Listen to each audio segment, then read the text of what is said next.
오늘은 요한계시록 49번째 시간입니다. 큰성 바벨론의 멸망이라는 제목으로 요한계시록 18장 1절에서 8절까지 말씀을 전하도록 하겠습니다. 그 17장에 우리가 음녀의 심판을 바라보게 되는데요. 그 일 후에 이제 다른 천사가 와서 바벨론의 멸망을 선포하고 있습니다. 그러니까 우리가 음녀의 어떤 멸망과 이 바벨론의 멸망 사이의 관계를 약간 반복되는 개념으로 받아들일 수도 있고, 또한 어떤 사단의 멸망과 사단 가운데 수도가 되는 어떤 로마, 그리고 또 세상의 수도가 되는 어떤 세상의 중심지의 멸망, 이런 식으로도 받아들여질 수 있는데, 어쨌든 분명한 것은 음녀는 멸망을 당했고요. 그 정체가 하나님 앞에서 드러나고, 그 음녀 평소에 자신이 행한 대로 하나님께서 이제 갚아주시는 모습을 보게 됐고, 큰 성 바벨론도 다시 다른 천사에 의해서 그 멸망이 선언되게 되는데, 이 18장 내내 이제 어떤 최후의 마지막 하나님의 어떤 멸망과 관련된, 세상의 심판과 관련된 얘기들이 나오게 될 것입니다. 그 가운데서 바벨론의 멸망이라고 얘기하는 것은 18장 전체를 감싸고 있는 하나님의 이 굉장히 엄격하고 무서운 심판의 가장 중심이 되는 그런 사건의 이해로서 바벨론의 멸망을 저희들이 쭉 이제 잡고 가야 되거든요. 그러니까 바벨론은 하나님 앞에서 멸망당하는데 무엇 때문에 멸망을 당했고, 그리고 하나님은 어떤 식으로 이를 멸망했는가, 그리고 이 바벨론의 멸망을 예고하고 경고하면서 요한이 우리 교회에게 오늘날 주고자 하는 그 경고의 메시지는 무엇인가, 우리가 이 어떤 세 가지 축을 먼저 정립을 하고 이제 18장을 쭉 읽어 나가야지 이 도처에 사리고 있는 이 멸망의 이미지들을 아주 깊게 이해를 할 수 있을 것이라고 저는 생각을 합니다. 그래서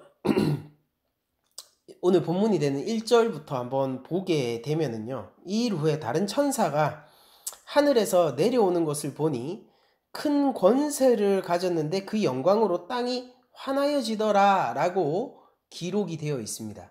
그러니까 이번에 내려온 천사는요, 특히 강조되는 모습이 무엇이냐면은 온 땅을 환하게 비출 정도의 큰 영광이에요.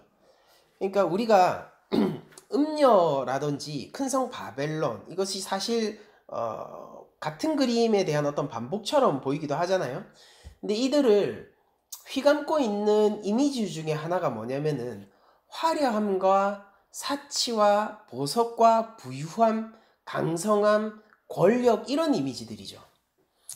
그러니까 이 세상의 왕들을 꿰어낼 수 있는 왕이고, 세상의 좋은 것들을 선물해주고 허락해줄 수 있는 강성함과 부유함을 가진 것들이 바로 큰 성 바벨론이나 음녀의 이미지, 그러니까 너무나도 매혹적이잖아요.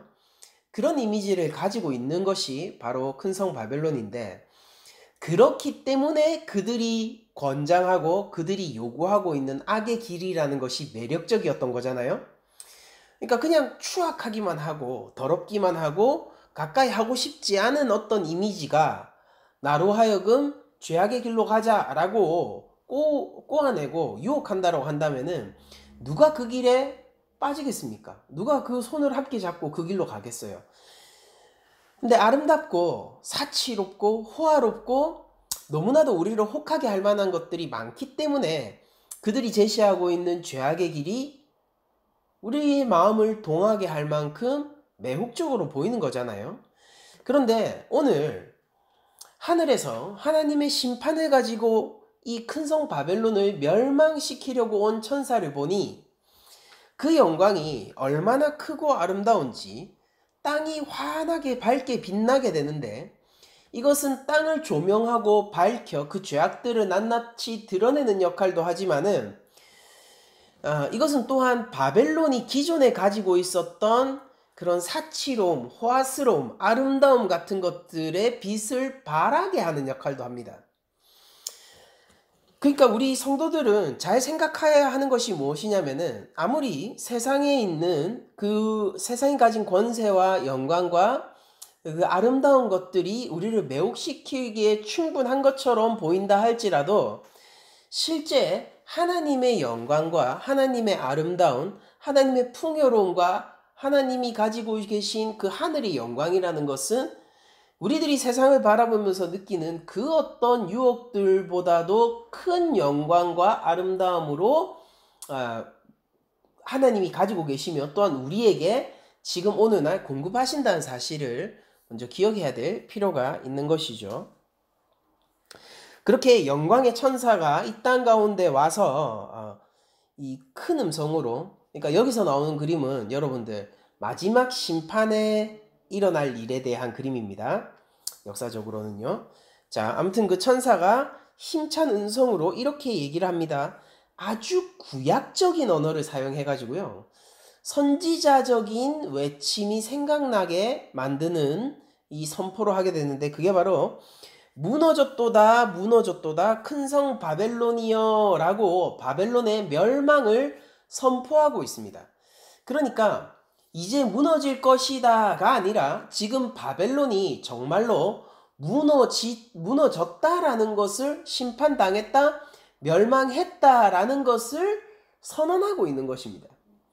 그러면서 그 바벨론의 모습을 굉장히 황폐한 성으로, 이전에 있었던 영광이나 아름다움, 부유함, 풍요함 이런 것들은 찾아볼 수가 없는 거예요. 아주 황폐한 모습으로 제시를 하고 있는데, 그 그림이 이거죠. 귀신의 처소와 각종 더러운 영이 모이는 곳과 각종 더럽고 가증한 새들이 모이는 곳이 되었다라고 얘기하면서, 무너진 성에 그 황폐한 곳에 마치 들짐승들이 머물고 있는 것처럼 이 황폐한 성에 더럽고 가증한 것들이 모여있는, 하나님 앞에서 죄악된 것들이 모여있는 곳으로 천사가 선언을 하고 있는 것입니다.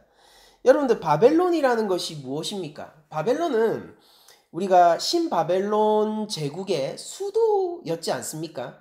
그래서 우리 성경에도 느부갓네살 2세가 다스리고 있던 그 제국의 수도로서 바벨론을 묘사를 하고 있는데요. 이때 당시 메소포타미아 지역 전체를 장악하고 있던 이 바벨론 제국은요, 신바벨로니아 제국이죠. 그 바벨로니아 제국은 많은 나라를 무너뜨리고요, 무엇으로 유명했냐면은 각 나라의 금은 보화를 훔쳐와서 이 도시를 아름답게 꾸미는 걸로 유명했고, 또 다른 게 유명한 게 뭐냐면은 각 나라의 유망한 젊은 인재들을 뽑아와서 자기 나라를 위해서 봉사할 수 있는 인재로 키워내는 것으로 유명했어요. 그러니까 뭐냐면은 모든 것을 빨아들이고 흡수하는 도시죠. 그러니까 부도 흡수하고, 인재도 흡수하고, 문화도 흡수하고, 기술도 흡수하고, 모든 것을 흡수해서 부강하여지고 아름다워지고 권력이 있어지는 도시가 바로 바벨론이었고, 제가 계시록을 통해서 부단히 얘기하고 있는 착취의 제국의 전형적인 모습을 가지고 있는 것이죠. 그러니까 영원한 영광과 힘이 스스로에게 없으므로 외부에서부터 나의 영광과 힘에 도움이 될 만한 것을 모두 끌어들이고 빨아들여서 그것을 착취하고 그것을 흡수함으로써 자신의 생명을 누리고 있는, 바로 이 전형적인 제국의 논리를 가지고 있는 것이 바벨론이었습니다. 여러분들, 그렇기 때문에 우리 다니엘도 있잖아요. 다니엘서의 다니엘도 사실은 바벨론 제국에 흡수당했던 인재였었죠. 다니엘과 새 친구 할 때 그들도 이스라엘의 사람이었지만은요, 그러나 바벨론의 그 인재 발탁 과정에 눈에 띄어가지고 실제 이 바벨론에서 정치 활동을 하는 정치인으로 키워지게 되는 모습을 다니엘서를 통해서 보게 되죠. 그게 바벨론의 전형적인 특징을 보여주고 있는 것입니다. 그래서 바벨론은요, 문명의 중심이에요. 부의 중심이에요. 그것뿐만이 아닙니다. 학문의 중심이고요. 문화의 중심입니다. 그러나 이렇게 아름답고 화려한 바벨론은요, 이 성경을 보면은 하나님 앞에서 한 가지 특징으로 그 성격이 결정지어지게 되는데, 그게 뭐냐면은 악의 도시예요. 죄악의 도시라는 것입니다. 유혹적이죠. 왜냐하면 모든 기술과 모든 학문과 모든 부와 모든 권력이 거기 있단 말입니다. 그렇기 때문에 매우 매혹적이고 유혹적이지만은, 그러나 선지자들은 그것이 악의 도시임을 경고하고 바벨론의 길을 따르지 말 것을 경고하고 있습니다. 이 모습은 요한 당시에 제국의 도시였던 로마를 상징하는 상징물로 오늘 본문에서 쓰이고 있고요. 요한은 지금 우리 초대교회 그리스도인들을 박해하고 있던 그 로마 제국의 수도된 로마를 무엇으로 비견하고 있냐면은, 바로 제국으로서 국가들을 착취하고 매혹적이었으나 그러나 죄악을 탐하는 도시였던 바벨론처럼 아주 힘이 있고 매혹적으로 그리스도인들을 유혹하지만 결국 그들이 제시하고 있는 황제의 숭배의 길, 그리고 예수 그리스도의 믿음을 떠나는 그 길은 죄악의 길임을 상징적으로 보여주고 있는 것이 큰 성 바벨론의 그림이고, 요한은 큰 성 바벨론이 무너졌다라고 선언될 미래의 날을 제시함으로써 당시를 살아가고 있던 초대교회 성도들에게 희망과 힘을 불어넣기를 원했던 겁니다. 영원히 무너지지 않을 것 같은 이 제국이 무너진다는 사실을 과거로부터 배우기를 원했던 거예요. 왜냐면은요, 과거의 신바벨로니아라는 것은요, 지금의 로마만큼이나 그 누구도 무너지리라 생각하지 않았던 나라이기 때문이에요. 그러나 그 강성한 바벨론이 어떻게 되었습니까? 무너졌어요. 무너졌단 말이에요. 그러면은 이 로마도 어떻게 될 것이냐? 무너진다라는 거예요. 그러면은 무엇 때문에 무너지느냐라는 거예요. 결론부터 얘기하자면은 그들의 죄악 때문에 무너지는 것이고, 그러면 누가 이것을 무너뜨리냐라는 것이죠. 그것은 바로 그들 스스로 멸망하기도 하지만은, 그러나 오늘 본문의 마지막 절이죠. 8절에 나오는 주 하나님이 어떤 식으로 표현되냐면은 강하신 자라고 표현이 되는데, 바로 그 강하신 주 하나님에 의해서 무너지게 되는 것이고, 그럼 이 사건을 통해서 성도들에게 무엇을 요구하느냐면은 그 죄악에 동참하지 말 것을 요구하고 있는 것입니다. 그 성을 떠나라. 그 로마를 떠나가지고 다른 곳으로 도망가라는 것이 아니라 바로 그 죄악에 함께 가담하지 마라 라는 것을 보여주고 있는 것이고, 이 세 가지 기둥을 우리들이 잘 잡고 그 위에서 오늘 이제 18장 전체 본문을 봐야지 이 구도가 잘 그려진다라는 것이죠. 자, 이사야서를 보면요, 이 바벨론이 무너지고 난 이후에 아주 황폐한 가운데서 더럽고 가증한 것들이 그 자리를 차지한 이전의 아름다움과 영광은 온데간데 없고, 이전에 가지고 있었던 부유함이나 윤택함 같은 것들은 찾아볼 수 없는 그곳에 더럽고 가증한 것들이 마구 모여있는 그 장면을 이사야서에서도 바벨론의 무너짐을 통해서 보고 있는데, 사실은 이사야 13장에 대한 패러디가 오늘 12장 2절의 그림이겠죠. 제가 이 이미지의 원천이 되는 이사야서 13장 19에서 22절까지를 한번 읽어드리도록 하겠습니다. 열국의 영광이여, 갈대아 사람의 자랑하는 놀이개가 된 바벨론이 하나님께 멸망당한 소돔과 고모라 같이 되리니 라고 이사야 선지자가 얘기하고 있어요. 여기서 그려지는 바벨론의 이미지는요, 영광이자 자랑거리예요.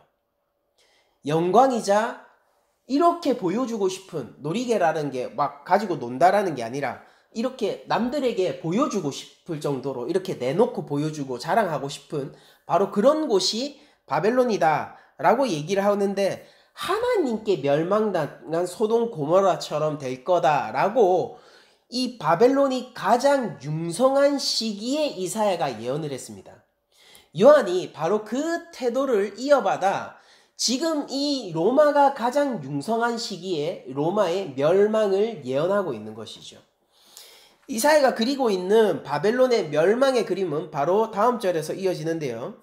그곳에 거주할 자가 없겠고, 여러분들 여기는 모든 사람과 모든 인재들이 모인 곳이에요. 하루에도 이곳에 물건을 팔고 또한 이 문화를 배우러 오는 사람들이 부지기수입니다. 그런 그곳이 거주할 자가 없어지게 될 거다라고 얘기를 하면서 이렇게 더 비참하게 얘기를 하는데, 거처할 사람이 대대에 없을 것이며, 그러니까 거기가 일시적으로 황폐해지는 것이 아니라 완전히 황폐해진다. 그러니까 바벨론이 역사 속에서 지워진다, 그 말이겠죠.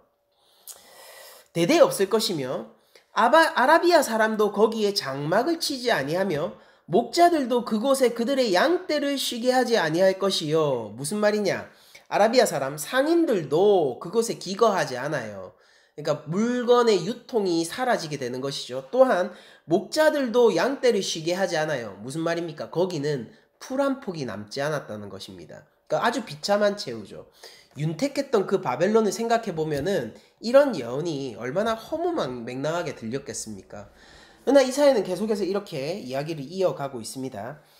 오직 들짐승들이 거기에 엎드리고 부르짖는 짐승이 그들의 가옥에 가득하며 타조가 거기에 깃들이며 들양이 거기에서 뛸 것이요 그의 궁성에는 승냥이가 부르짖을 것이고 화려하던 궁전에는 들깨가 올 것이라. 그의 때가 가까우며 그의 날이 오래지 아니하리라. 바로 이게 융성한 바벨론의 멸망을 얘기했던 이사야의 그림인 것이죠. 그러니까 거기는요, 사람이 살만한 것이 못 되고 가축조차 그곳을 가서는 안 됩니다. 거기는 이미 온갖 들짐승들이 그 도시를 장악하고 있고요. 한때 세계를 호령한다라고 자부했던 왕이 있던 그 왕궁에는 도리어 승냥이, 그리고 그 안에 궁전에는요 들깨가 머물게 된다라는 사실을 이사야는 지적하고 있는 것이죠. 이날을 이사야는요 매우 가까운 미래의 것으로 선언을 하고 있어요. 그러니까 곧 그렇게 될 거다라고 얘기를 하고 있습니다. 그런데 요한은요 이미 그런 근미래의 사건을 얘기하는 포지션이긴 하지만은, 그러니까 로마가 멸망하게 될 것이다를 알려주는 거잖아요, 오늘 본문이. 근데 그거 미래의 일을 알려주는 포지션에 있기는 하지만은요, 그 워딩을요 이사야처럼 안 써요. 때가 멀지 않았다, 그 일이 일어날 거다, 그러니까 미래에 그렇게 반드시 될 것이다, 그게 아니라 큰 성 바벨론이 무너졌다라고 무너진 그 시점에서 얘기를 하고 있단 말이에요. 그러니까 그림이 굉장히 비슷한데 이사야와 요한이 얘기하는 예언자적 이미지의 차이는 무엇이냐면은, 요한은 이것이 이미 벌어진 것으로 얘기를 하고 있다라는 지점이에요. 1차 독자인 초대교회들 성도들을 한번 생각해 보죠. 물론 초대교회 성도들은요 이것이 지금 벌어진 일이라고 생각하고 있지는 않습니다. 로마가 미래에 벌어진 그날에 천사가 무너졌다라고 외칠 거다라는 거를 알고 그렇게 받아들였을 겁니다. 그러나 동시에요, 이 미래 사건의 현재적인 시점을 통해서 이야기하는 이 이야기와 천사의 선언을 통해서 그들 마음속에는 사실 나의 삶을 핍박하고 믿음을 저버리도록 유혹하는 로마가 이미 무너진 것으로 받아들이게 하는 효과 또한 있다는 것이에요. 여러분들, 우리도 예수님을 기다리고 예수님이 이 땅 가운데서 다시 공의를 세우실 그 날을 기다리면서 사는 자들이잖아요. 근데 요한은 한편으로 우리에게 이렇게 얘기하는 것 같습니다. 그러니까 이미 그 나라가 무너졌다라고 얘기하는 것 같단 말이에요. 오늘 하루를 살아가면서 우리는 세상의 유혹과 믿음을 저버려야 하는 수많은 이유들과, 그리고 세상이 보장하는 더 아름다워 보이는 더 영광돼 보이는 약속들을 쫓아가고 싶은 유혹에 저희들이 당면하게 되는 것입니다.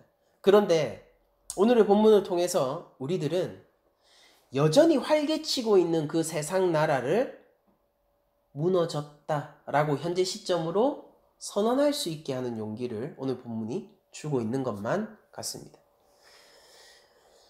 지금 로마 군인들이 쫓아와서 자신을 잡아가면은 자신의 믿음에 대해서 물을 것이고 황제 숭배를 선택할 것이냐 예수님을 믿을 것이냐를 선택함에 따라서 생명이 붙어 있을 수도 있고 여기서 순교당할 수도 있는 그 시대를 실제 살아가던 초대교회 성도들에게는요, 이런 현재 이미지가 굉장히 중요했을 거예요. 왜냐하면 지금 내 앞에서 로마의 군사가 우리 위대한 로마 황제, 신의 아들, 공식적인 명칭이에요. 신의 아들인 우리 황제를 숭배하면은 모든 것이 다 회복돼. 아무런 문제가 없어. 원래대로 돌아가. 네 삶은 유지될 거고 너의 상업권, 너의 시민으로서의 자기를 지킬 수 있는 그런 법에 의해서 보호받는 그런 모든 조건들이 그냥 아무 일 없다는 듯이 원래대로 돌아가게 될 거고 너는 그 로마 제국의 영광 가운데서 다시 편안하게 살면 돼 라고 얘기를 한단 말이에요. 초대교회 성도들에게는 그것이 현실이었단 말입니다. 그 순간 그들에게 필요한 외침이 무엇이냐면은 이 더 큰 영광 가운데 황폐한 로마를 비추면서 무너졌도다 무너졌도다 큰 성 바벨론이여 라고 얘기하는 현재 시점의 선언이 필요했단 말입니다. 그러니까 오늘 우리들은 여전히 세상과 하나님 나라의 대립과 같은 환경 속에서 살아가게 되지만은 그런 환경이기 때문에 우리 그리스도인들에게 더욱 필요한 것은 무엇이냐면은 세상이 이미 무너졌고 하나님 나라가 이미 우리 가운데 도래하였다. 여기에 하나님 나라가 온전히 서 있다. 라는 선언과 믿음과 그 세계란 말입니다.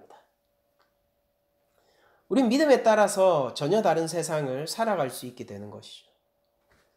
그리고 하나님 나라를 살기 위해서는 온전히 하나님 나라를 살기 위해서는 세상의 온전한 멸망을 오늘 선언할 수 있어야 되지 않겠습니까?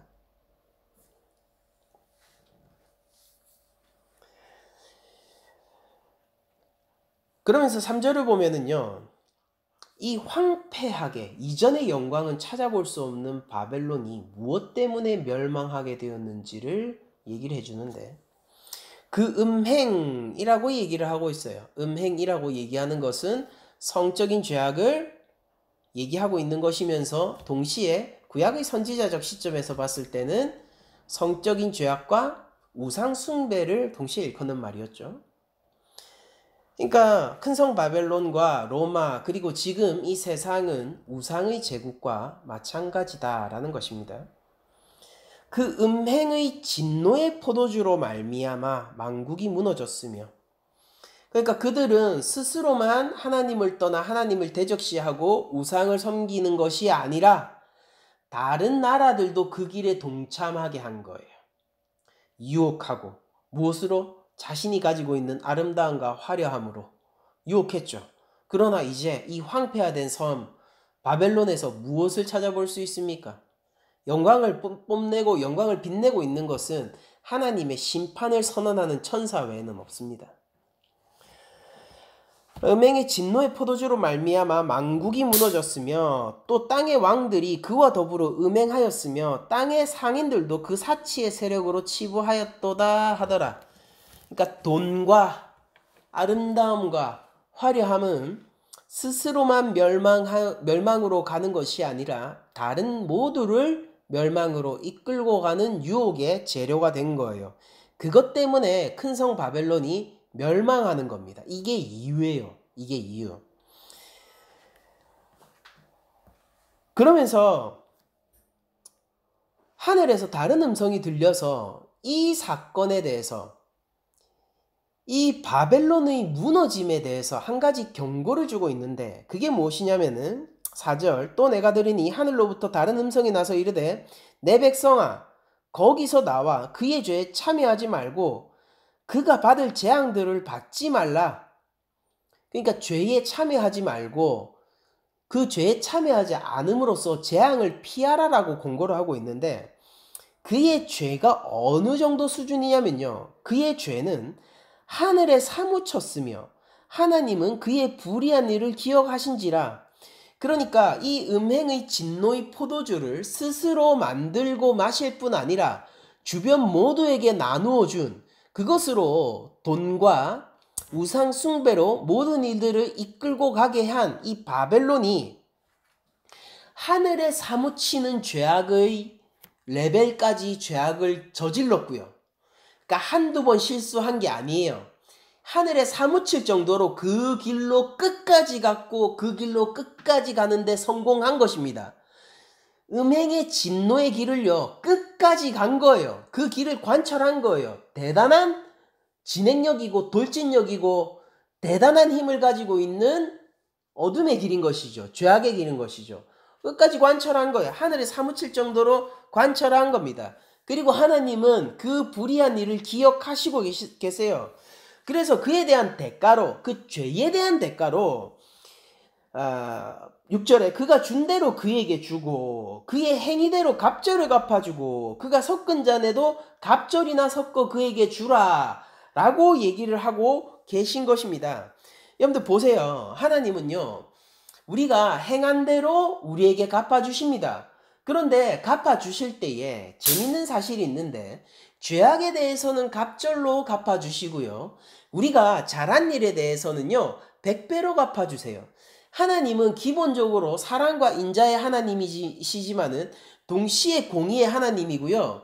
이들이 갑절로 그 행위를 받게 된다라는 것은 그들이 저지른 일을 값을 더 매겨가지고 일부러 더 고통을 주신다는 뜻이 아니라 하나님께서 그들의 일을 그대로 갚아주시되 그 갚아주실 일이 아주 치명적일 거다라는 것을 숫자로 표현하고 있는 것입니다.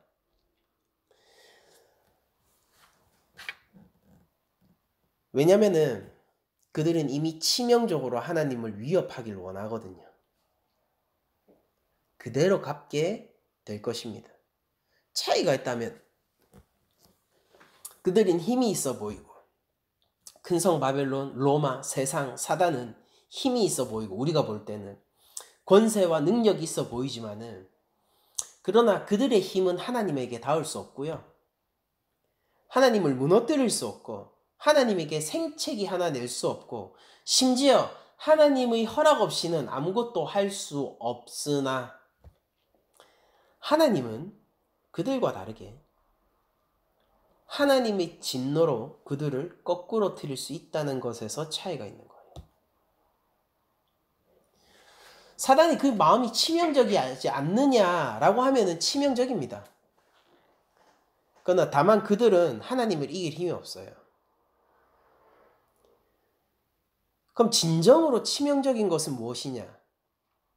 진노할 때 실제 거꾸로 들일 힘이 있는 분이 진짜로 치명적인 분이라 불릴 것이고 그게 바로 여호와 하나님이라는 것입니다.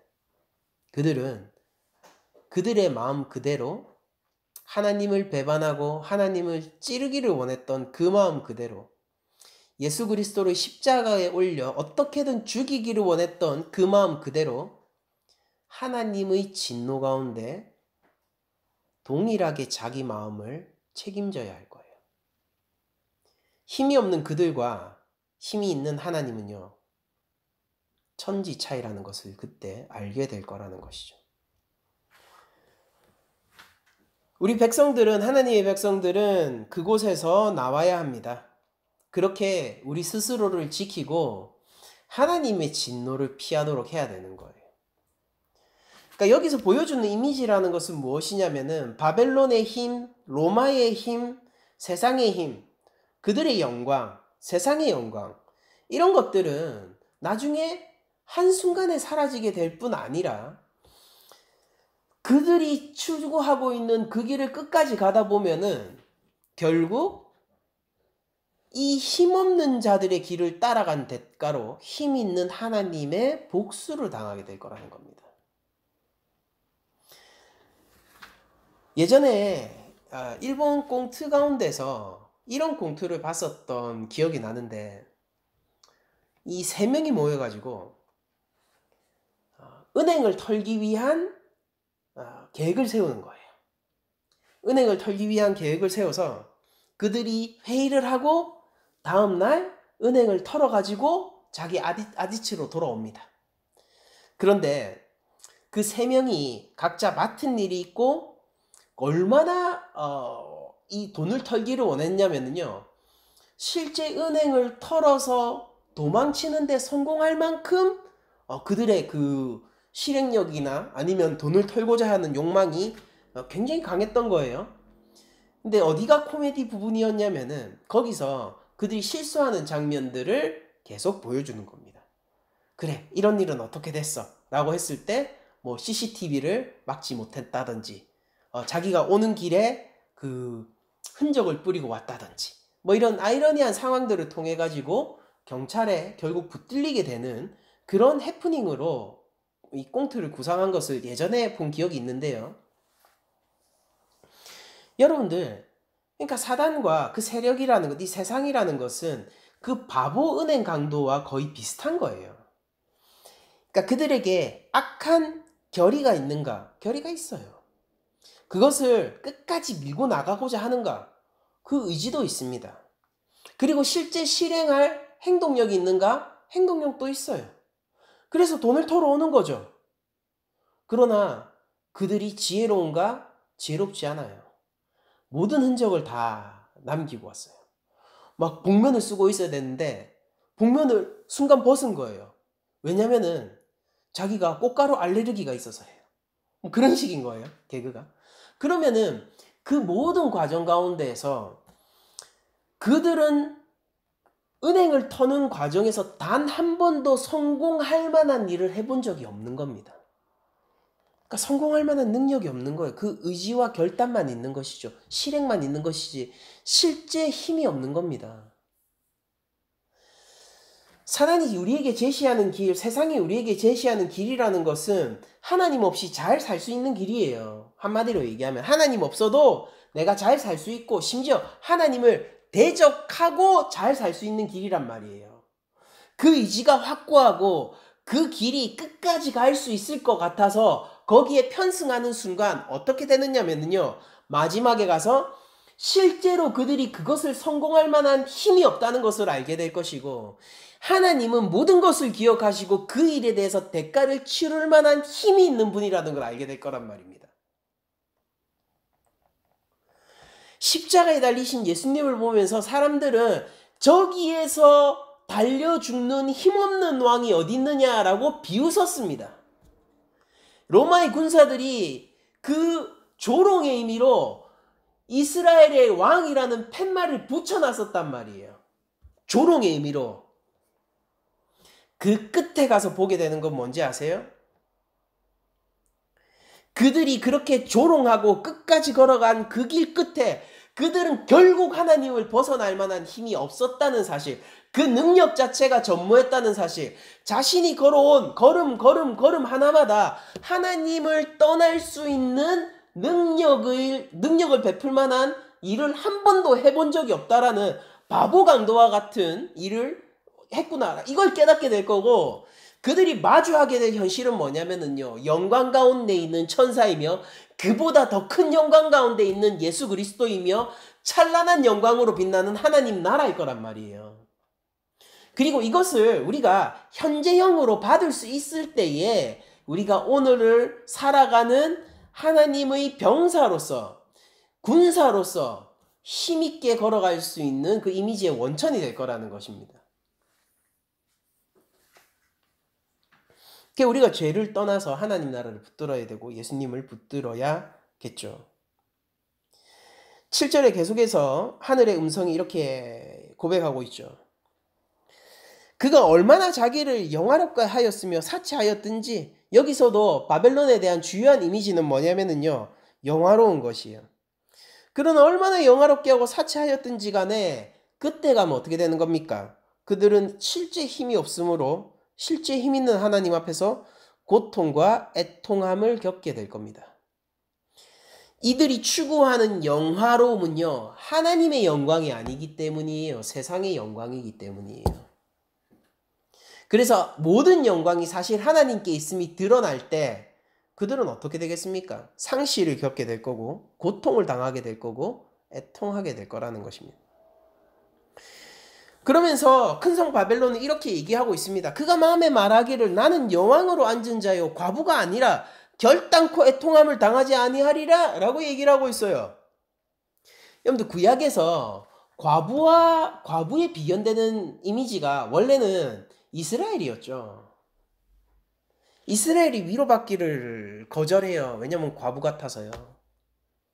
생명을 빼앗겨서요. 마치 이 애굽의 열 번째 재앙 때 첫째 난 모든 것이 초태생이 죽게 될 때 그때 이 애굽의 왕이 그때가 돼서야 비로소 굴복합니다. 미래가 없어졌어요. 생명이 없어졌어요. 그 슬픔 가운데서 더 이상 붙들 수 있는 것이 아무것도 없습니다. 더 이상 주장할 수 있는 것이 아무것도 없어요. 마치 그런 것처럼 이스라엘의 나라 잃은 슬픔, 하나님의 성전의 무너짐을 과부에 빗대어서 얘기하곤 했는데 사실 그 과부, 진짜 과부는 누가 되느냐면요. 이스라엘이 아니라 우상 숭배의 길로 끝까지 간 사람들이 겪게 되고요. 지금은 과부인 것 같아도 사실은 하나님을 경외하는 길을 가고 예수를 믿는 길을 끝까지 간 사람들은 이기는 자가 되고 생명이 되어서 어린 양 예수 그리스도와 혼인하게 됨으로써 이게 나중에 나올 그 19장의 이미지죠. 어린 양 예수 그리스도의 혼인잔치를 벌이게 됨으로써 애통함이 영원히 없고 슬픔이 영원히 없는 그 하나님 나라로 들어가게 될 거라는 것입니다. 여러분들 우리가 바벨론을 선지자들이 얘기했던 그들이 바벨론이 스스로 뭐라고 자기를 인식하고 있었는지 이제 선지자들이 얘기를 하는데 예레미야 선지자가 이렇게 얘기합니다. 나는 안주인이요 이런 식으로 바벨론이 자기를 생각하고 있었다는 식으로 얘기를 하거든요. 거기 나오는 게 바로 거기에 대응되는 게 나는 여왕으로 앉은 자요 과부가 아니라 그러니까 생명력이 넘치고 이것이 영원히 이어지고 나는 여왕이고 바벨론이 속으로 그렇게 생각한다라는 것입니다. 결단코 애통함을 당하지 않으리라 이렇게 생각한다라는 거예요. 우리도 세상을 볼 때 그럴 것만 같다라고 생각이 드는 거예요. 그러니까 경고하는 겁니다. 그러나 여기서 얘기하는 건 뭐냐면 그 길로 가지 말라라는 거예요. 그 죄에 참여하지 말라는 거예요. 왜냐면은 내가 여왕이 된 것, 내가 안주인이 된 것, 내가 과부가 아니고 애통함을 당하지 않는 영원한 생명력이 넘치는 것 같은 그 길은요. 보기에는 좋으나 실제 그것을 관철시킬 만한 능력이 없는 길이거든요. 힘이 없는 길이에요. 바보 강도가 돈을 털어서 올 수 있어요. 바보 강도가 은행까지 쳐들어갈 수 있고요. 돈을 털어 왔을 때는요. 은행에 있는 억만금이 자기 것 같을 거라고요. 근데 누가 그 패거리에 함께 하겠냔 말이에요. 그들은 능력이 없단 말이에요. 결국 잡힌다니까요. 처음부터 그럼 애당초 그들이 돈을 털 만한 능력이 있었습니까? 힘이 있었어요? 없었어요. 없었단 말이에요. 처음부터 없었단 말이에요. 누가 거기에 합류하느냐 말이에요. 물론 그것은 개그였고 꽁트였지만은 이 꽁트 같은 일이 이 세상 가운데 벌어지고 있다라는 것입니다. 여러분들 의지력 있고 그것을 관철시키고자 하는 길이 뚫려 있다는 것으로 충분한 게 아니라 실제 그것을 성취할 수 있느냐 그 능력과 힘이 중요한 것인데 하나님은 강하신 자요 세상은 텅 빈 성입니다. 무너진 성이에요. 그러니까 무엇을 선택할 거냐? 로마의 군사가 생명의 위협을 하더라도 진짜 생명을 건지기 위해서는 하나님 나라 그리고 나의 구주 되신 예수 그리스도를 선택해라 라는 요한의 이 선언이란 말이에요. 이 오늘의 일로 받아들여라. 미래의 일을 그냥 오늘의 일로 그냥 받아들이고 여기서 너는 하나님 나라를 살아가라. 왜냐? 거기에 포함되는 것은 내가 여왕으로 보이고 결코 애통함을 당하지 않고 남편이 한 명이 아니에요. 심지어 무수히 많은 남편을 지니고 있어서 한 명 정도 죽어도 절대 과부가 되지 않을 것 같은 이 로마의 길을 가는 것은요, 확실한 애통의 길이기 때문이다 라고 요한이 경고를 하고 있는 것입니다.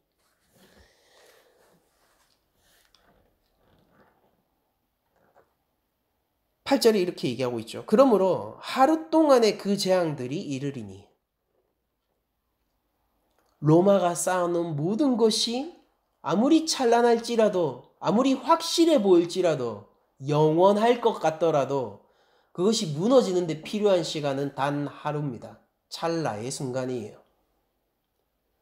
세상 가운데 추구할 수 있는 것들이 아무리 커 보이고 아무리 아름다워 보이고 아무리 영광돼 보이더라도요, 그 모든 것들이 무너지는 것은 찰나의 순간입니다. 주께서 다시 오시는 그 한순간이에요. 하루도 안 걸립니다, 여러분. 그 단시간, 그 순간 모든 것이 수포로 돌아가게 될 것입니다. 여러분들, 세상에서 제일 유명한 사람이 누굽니까? 최고의 팝스타가 누굽니까? 주께서 오실 때 그 인기와 영광과 그 이름은 바닥에 처박히게 될 거예요. 세상에서 제일 돈 많은 사람 누굽니까?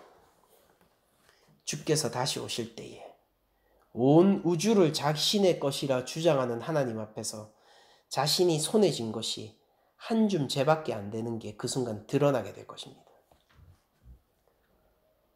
누가 가장 세상을 많이 바꾸는 세상적, 세계적인 영향력이 있는 사람입니까? 우리 주께서 다시 오실 때 역사의 주관자 앞에서 자신이 다룬 것은 이 역사 가운데 단 1초도 없었음을 깨닫게 되면서 이 역사 가운데서 내가 주장할 수 있는 주권의 영역이 1cm도 없다는 것을 알게 되면서 주 예수의 진정한 권력에 감탄하며 거꾸러지게 될 뿐인 것입니다. 여러분들, 그런 것들이 단시간에 일어나는 거예요. 아름다운 바벨론입니까? 아름다운 로마입니까? 아름다운 세상입니까? 아름다워요. 문제는 뭐냐면은 주의 영광보다 아름다울 수 없어요. 심지어 더 큰 문제는 뭐냐면은요, 하나님의 참 영광이 드러나게 될 때 그게 사실은 빈 껍데기 성이었다는 걸 알게 될 거란 말이에요. 그 왕궁은 결국 들깨가 차지할 왕국에 불과한 것입니다. 그러나 십자가의 자리를 따르고 있는 우리들은요, 그것이 고난의 길인 것만 같고 그것이 패배자의 길인 것만 같고 세상의 미움을 받는 길인 것 같을지라도 그 마지막에 주께서 높이시는, 주께서 우리를 들어서 세우시는 영광의 자리라는 것을 그 마지막 순간에 우리들이 알게 될 거라는 거죠. 이제 질문이에요, 여러분들. 요한은 지금 정확하게 이렇게 내고 있는 겁니다. 그래서 이 두 옵션 가운데 너의 선택은 무엇이냐? 지금 네 눈앞에 있는 영광의 제국이냐? 아니면은 미래에 다가올 참 영광의 제국이냐? 실물을 보여주는 게 아니에요, 여러분. 믿음은 보이지 않는 것들의 실상이죠. 여러분들, 요한이 보여주고 있는 게 뭐냐면은 지금 화려하고 지금 여왕 같고 지금 영원히 애통함을 당하지 않고 영원히 과부가 될 수 없을 것만 같은 이 제국을 한편으로 보여주고요. 그리고 또 한편으로 뭘 보여주냐면요, 참된 영광의 제국 하나님 나라를 보여주고 있습니다. 그리고 이렇게 얘기하는 거죠. 자, 이제 뭐가 실체지? 자, 이제 네가 뭘 골라야 되지? 중간은 없어. 네가 그 길을 가게 되면은, 이 세상의 바벨론의 길을 가게 되면은 결국 애통함을 당하게 될 거야. 왜 이렇게 강하게 얘기하냐면요, 거기엔 진짜 없을 것 같아서 그렇게 강하게 얘기하는 거예요. 근데 진짜라니까, 영원할 것 같으니까 한순간에 무너진다고 하는 거예요. 근데 진짜라니까, 한순간에 무너진다니까, 넌 내 말을 신뢰해? 그러나 하나님의 백성들아, 네가 진짜 하나님의 백성이면은 영원한 하나님 나라를 선택해. 그것을 어떤 시점으로 얘기합니까? 현재 시점으로요. 무너졌도다, 무너졌도다, 큰 성 바벨론이요. 이 찬란한 제국 중심에서 무너졌도다 무너졌도다 큰 성 바벨론이여. 지금 그리스도인들을 향한 창칼이 서슬퍼렇게 서 있는 바로 그 순간에 무너졌도다 무너졌도다 큰 성 바벨론이여 라고 로마의 멸망을 선언하고 있으면서 요한은 얘기하는 거예요. 자, 이제 너는 어떤 나라를 선택하겠느냐. 누구 무엇이 현실입니까? 바벨론이 현실이에요? 아니면 하나님 나라가 현실이에요? 아침에 일어나서 우리가 하루를 살아가야 될 때 무엇이 현실입니까? 그리스도인은 하나님 나라를 현실로 받고 살아가는 자들이겠죠. 하루 동안의 그 재앙들이 이르리니 그 재앙을 이렇게 설명합니다. 곧 사망과 애통함과 흉년이라. 이 세상과 가장 어울리지 않을 것 같은, 이 화려하고 아름다운 세상과 가장 어울리지 않을 것 같은 이것을 선언하며 요한은 말을 이어갑니다. 그가 또한 불에 살라지리니, 불에 의한 심판의 이미지가 나오고 있죠. 그를 심판하시는 주 하나님은 강하신 자이심이라 라고 얘기를 합니다. 마지막으로 정리하도록 하겠습니다. 바벨론이 왜 멸망하죠? 그 이유요. 그것은 바로 그들의 죄악 때문이고, 그 죄악의 중심부에는 우상 숭배와 돈이 있었죠. 전 오늘날에도 그런 것 같아요. 돈이 옛 바알의 자리를 차지하고 있는 것 같고요. 사실 우상을 숭배하는 것과 이 모든 것이 물질로서 해결될 것 같은 물질주의를 살아가는 건 별반 다르지 않은 것이 오늘날 현실로 보입니다. 근데 그게 바벨론 멸망의 이유이고 세상의 심판의 이유예요. 이거 한 축. 또 다른 한 축은 뭡니까? 그러면은 이 바벨론을 떨구시고 심판하시는 이는 멸망을 그들에게 내리시는 이는 누구냐면요. 강하신 자 하나님이라는 겁니다. 하나님은 죄악을 경시하지 않으시고 우상 숭배와 돈과 음행으로 물든 세상을 심판하십니다. 여러분들이 이거를 실제적인 죄악의 목록으로 받아들이시길 원해요. 단순히 상징적인 이런 게 아니라, 그러니까 우상 숭배와 돈과 음행 때문에 하나님은 이 땅을 심판하실 거란 말이에요. 심판의 주체로서 심판과 멸망을 내리시는 이가 누구냐? 하나님이라는 거죠. 이게 한 축이 있어요. 그럼 마지막으로 세 번째 축이 뭐냐면은, 그럼 그 가운데서 교회는 어떻게 해야 되는가? 바벨론을 떠나야 돼요. 소돔과 고모라를 떠나야 했듯 우리가 바벨론을 떠나야 되고 옛 로마를 떠나야 되고 세상을 떠나야 되는데, 그건 뭐냐면은 어디 이민을 가는 게 아니고요. 무인도에 들어가서 사는 게 아니고요. 그 가운데서 살아가면서 그들이 요구하는 죄악의 길, 하나님을 떠나는 길을 따라가지 않는 겁니다. 반대로 가는 거죠. 우리는 예수님을 믿는 길을 갈 것이고, 우리는 하나님 앞에서 경건을 추구하는 길로 가야 한다는 것입니다. 그러면은 강하신 하나님이 이 땅 가운데 오실 때에 멸망을 피하게 돼요. 애굽에 애통함이 넘치고 결코 과부되지 않을 것 같던 자가 자신의 첫째를 잃어버리는 그날이 오게 될 때, 마치 우슬초로 양의 피를 바른 자들처럼, 문지방에 양의 피를 바른 자들처럼 안전하게 될 거라는 겁니다. 영원한 바벨론 성 가운데서 이 화려함과 풍요로움과 문화가 영원할 것 같아서 그 속에 있었던 사람들이 바벨론의 길로 끝까지 가게 됐을 때 결국 승냥이와 들깨가 궁정과 이 아름다운 왕궁들을 점령한 걸 보게 된 그들의 이 허무함을 저희들이 경험하게 되는 게 아니라 바벨론의 길을 거부하고 하나님께서 요구하시는 제자의 길, 경건의 길로 가게 될 때 우리들은 천사만으로도 세상을 환하게 비추는 영광, 그보다 더 큰 영광이 있는 예수 그리스도의 아름다운 영광, 그 주께서 총체하시는 아름다움과 영광으로 가득 찬 하나님 나라를 우리들은 보게 되겠죠. 그 중심에는 보좌가 서 있고요. 바벨론의 화려한 왕궁과는 비교도 되지 않는 하나님의 아름다움이 그 자리에 서게 있다는 것을 저희들이 알게 될 겁니다. 사람들이 자꾸 실수하는 거, 자꾸 실패하는 것이 무엇이냐면요. 사람이 만든 무언가를 자꾸 쫓아가는 거예요.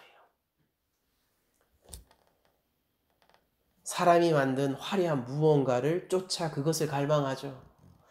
사람이 만든 화려한 아파트, 비싼 아파트를 쫓아 그것을 추구하며 따라가죠. 사람이 만든 좋은 자동차, 사람이 만든 최신의 기술의 무엇을 쫓아가고 그것을 추종하며 그것이 있으면 내 삶이 괜찮을 거라고 생각하죠. 여러분들, 그것은 말하지도 못하고 움직이지도 못합니다. 내 말을 들어주지도 않고요. 내 말에 응답해 주지도 않아요. 그것과는 교제할 수 없고요. 그게 내 삶을 보여주고 내 삶을 아름답고 풍요롭게 해줄 거라는 그 착각은요. 이미 가나안에서 바알을 섬기던 이스라엘을 통해 어리석은 길임이 증명되었습니다. 우리는 화려한 왕궁을 쫓는 사람들이 아니라 하나님의 아름다우심을 쫓는 자들이고요. 하나님 나라 중심에는 아름다운 건물이 서 있어서 아름다운 게 아니라 하나님이 그 중심에 있을 거라서 아름다운 거예요. 하나님 나라를 오늘 살아갈 때 우리가 안전한 것은요. 크나큰 이 성벽들로 우리가 둘러싸여 있기 때문에 안전한 게 아니라 구름 기둥과 불 기둥으로 이스라엘을 인도하시던 그때 그 하나님이 동일하게 오늘 우리를 이끌어 주시기 때문에 안전한 것입니다. 여러분들, 우리들은요. 바벨론을 선택해야 할 수많은 이유들을, 그냥 세상으로 살아가야 할 수많은 이유들을 매일매일 12가지도 넘게 발견할 수 있겠지만은, 그러나 그럴 때 우리에게 필요한 것은 뭐냐면은 현재형의 외침으로서의 무너졌다 무너졌다 큰 성 바벨론이어이고, 그 바벨론은 죄악의 도시, 화려하지만 그러나 죄악의 도시라는 것을 깨달아 알고 하나님이 그것을 결국 심판하실 것이라는 것을, 아니 우리 가운데선 이미 심판된 거나 마찬가지예요. 그렇게 심판된 성이라는 것을 알게 됨으로써 사람의 손으로 만든 무언가가 아니라 하나님을 쫓아가는 하루를 살아야 된다는 것, 바로 이게 오늘 본문에서 보여주는 것이고, 그 수준과 레벨이 어느 정도냐면요. 죽음 앞에서도예요. 순교의 순간까지도예요. 요한이 요구하고 있는 수준이. 우리가 생명 바쳐 주를 섬긴다. 근데 이게 우리에게는 어느 정도 희석된 언어잖아요. 그냥 저만 해도 그래요. 생명 바쳐 주를 섬긴다. 저한테는 이미 희석된 언어란 말이에요. 그런데 정말로 요한계시록을 받아야 했었던 1차 독자들에게도 이게 희석된 언어였을까요? 요한은 순교의 자리에 이끌려 가더라도 주 예수 그리스도를 붙들어라 얘기하고 있습니다. 바벨론은 무너졌고 화려하고 아름다운 그 도시는 하나님의 영광에 의해서 텅 빈 성이 될 거라는 사실. 바벨론의 길을 떠나 하나님을 붙들어야 한다는 사실. 그 가운데서 어린 양 예수 그리스도와의 혼인잔치가 기다리고 있다는 사실. 이 사실을 선포하며 여러분들의 한 주간의 삶이 세상의 유혹을 떠나 하나님의 아름다움을 추구하는 삶이 되시기를 또한 축복드리며 모든 말씀을 마치도록 하겠습니다.